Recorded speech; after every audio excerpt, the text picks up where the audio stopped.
Hey guys, I'm having a fantastic day harvesting, and I thought I ought to film this and so everybody else can see how great this is. Starting in on carrots now, I just got done with that empty bed right there of radishes. That's 24 inches of space there that I took 7 pounds, 3 ounces of these beautiful French breakfast radishes. I'd like for you just to take a look at how all of this functions, and I want you to see the diversity that I have within this day of harvesting. That's what's coming up next on Cinagro Gardens.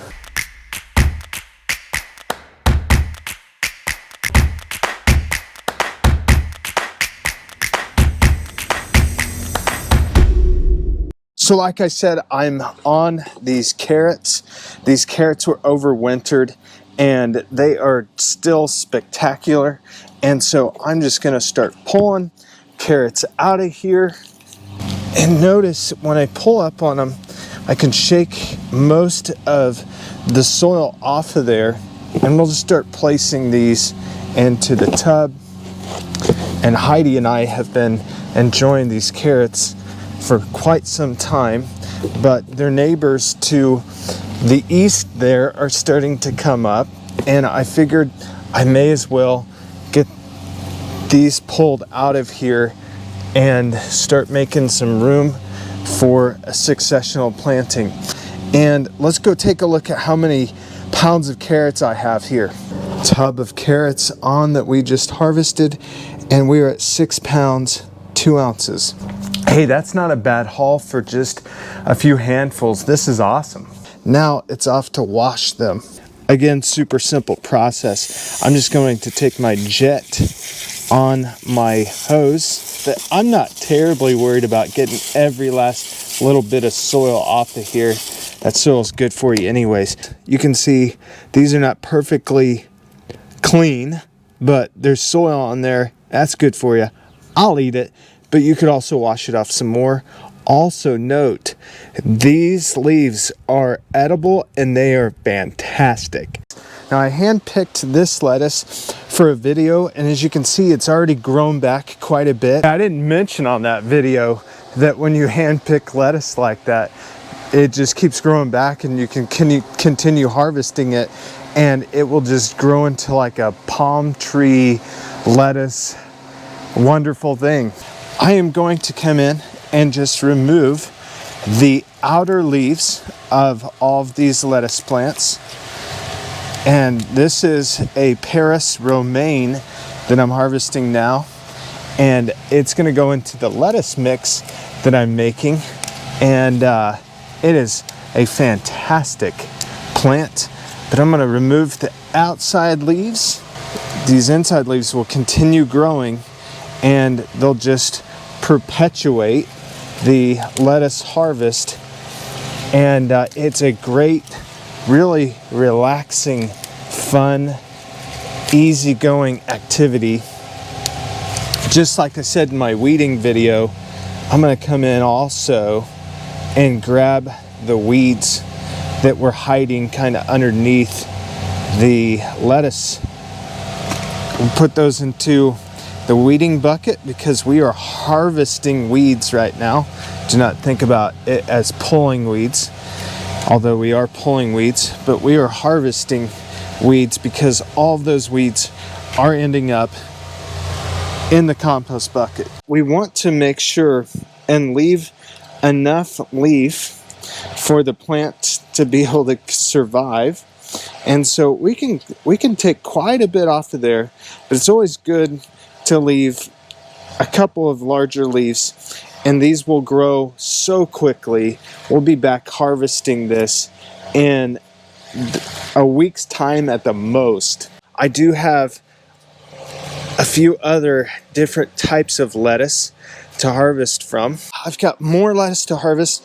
Thought I'd mention this plant right here.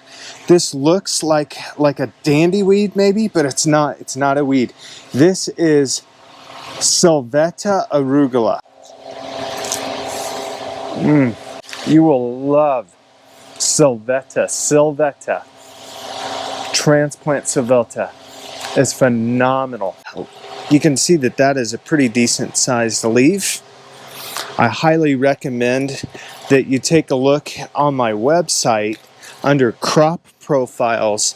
I list all the different kinds of lettuces and different kinds of tomatoes. All the different varieties of what I grow is found on the website. All right, so I think I've got plenty of lettuce. Now, I still have a lot more than what I could harvest from, but I want to go and weigh this and we'll see how much I've got. Looks like my scale's ready now. So we have 1 pound, 6 ounces. Obviously, it's early in the season and I could be harvesting more, but I'm going to keep it at about 1.5 pounds and will be good enough. So we can continue to stuff some in there. I try to be gentle so that these leaves will stay intact, so that so we can use them in culinary ways that need to have a full leaf. So got this in place, and I'll go ahead and wrap that up. And this is a phenomenal bag of lettuce mix. I should also mention the fact that I do not wash this, because as soon as you wash this, then it obviously gets wet, and so then you have to spin it, then you have to dry it, then you bag it, and it's just another step that's a hassle. It is dirty, and so I just tell my customers they need to wash this, and then obviously Heidi and I wash it, and sometimes we don't. It doesn't matter. I tend to think that maybe the microbial life within the soil that's stuck onto my carrots or my my lettuce is going to actually go to my gut, and they're going to be like, "Howdy, cousins, how's it going? What's going on here?" And they're saying, "Oh, we're just having a great time helping John's immune system do well, and we are looking to get out here soon, but we enjoy our time here. It's good to have you for a visit." The point is this food is alive. You want your food to be alive, because living food is going to nourish the cells in your body. When you get food that doesn't rot on your countertop or doesn't go bad quickly, what's it doing for the cells in your body? Nothing. Produce living food for yourself, or at least go buy it from somebody that's actually doing it. Another reason why I do not wash this produce that I didn't think of before that I should tell you is because I do not put anything on these plants.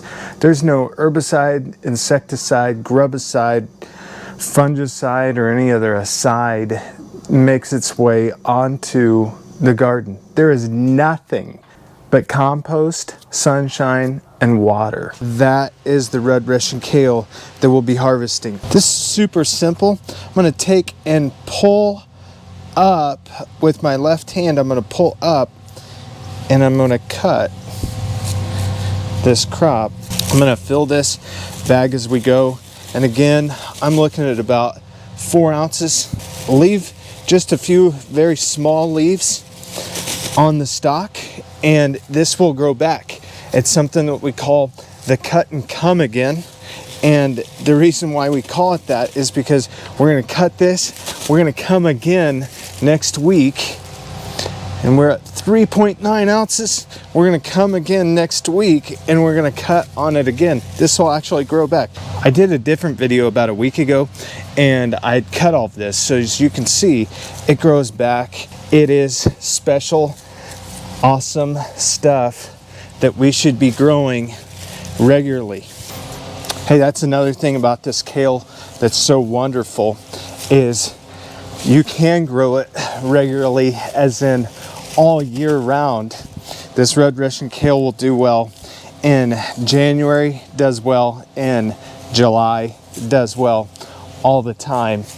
So grow red Russian kale. It's a phenomenal crop. Tatsoi is planted right next to red Russian kale. I like to do that because if you're a smoothie fan, this is the combination tatsoi, red Russian kale, 50-50 mix, along with your favorite berries or fruit, and put it in the Vitamix, and it doesn't get a whole lot better. Tatsoi is a cut and come again crop as well, and it is very, very simple and easy to cut.